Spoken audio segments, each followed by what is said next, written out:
I'm sorry, Dad. I'm not the chief that you wanted me to be. And I'm not the peacekeeper I thought I was. I don't know. I was so afraid of becoming my dad. Mostly because I thought I never could. How do you become someone that great, that brave, that selfless?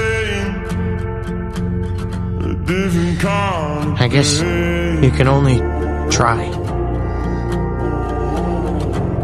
It wasn't your fault, but they made you do it.